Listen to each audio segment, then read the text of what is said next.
করে দেওয়া হয়েছে পশ্চিমবঙ্গের সমস্ত বর্ডারগুলো। এরপরে পুলিশ টাকা নেবে, আলুর গাড়ি পাস করাবে। পার আলুর গাড়ি 30 থেকে 50 এর কি প্রশ্ন শেষ হবে না নাকি? মমতা ব্যানার্জি কৃষক সম্পর্কে কোনো আইডিয়া নেই। তিনি অলরেডি আলু চাষিদের খতম করে দিয়েছেন। মমতা ব্যানার্জি কেন পাঞ্জাবের যে বীজ পশ্চিমবঙ্গে এখনো 13.5 বছর রাজত্ব করার পরে নতুন বীজ এখানে বীজ তৈরি করার ব্যবস্থা করতে পারলেন না? সারের এত কালোবাজারি হয়, বোরোর সময় আলুর সময় বন্ধ করতে পারেন না। কৃষকদের আগে শেষ করেছেন, এখন যারা ব্যবসায়ী আছে আলুর তাদের শেষ করছেন।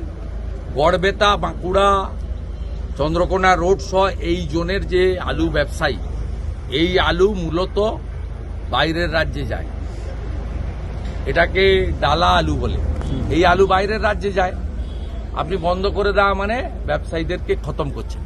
আপনি নিজে বাজার নিয়ন্ত্রণ করতে পারছেন না ফড়েদের, আর এই কাজটা করছে। এর আগে কৃষক শেষ করেছেন, এরপরে আলু ব্যবসায়ী এবং কোল্ড স্টোরেজ মালিক এদেরকে শেষ করছেন। এরপরে কোনো কোল্ড স্টোরেজ আলু উঠার পরে কিনবে না, তখন নয় আলুকে রাস্তায় ফেলতে হবে অথবা 600 টাকা বস্তা হবে। একদিকে বীজের দাম আকাশ ছোঁয়া, সারের কালোবাজারি, জলটা পর্যন্ত কিনতে হয়। অন্যদিকে আপনারা যারা কলকাতার ফ্ল্যাট বাড়িতে থাকেন, আলু কখন রোপণ হয়, আলু কখন ওঠে, কোন সময় কোল্ড স্টোরেজে দিতে হয়, কোন সময় বাজারে যায়, কোন সময় পাইকারি, কোন সময় খুচরা, কি হয় জানেন না।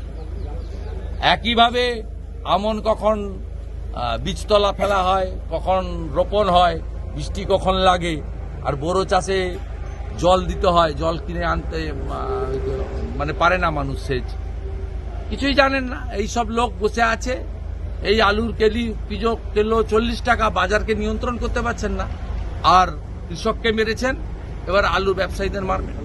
হিন্দিতে আলু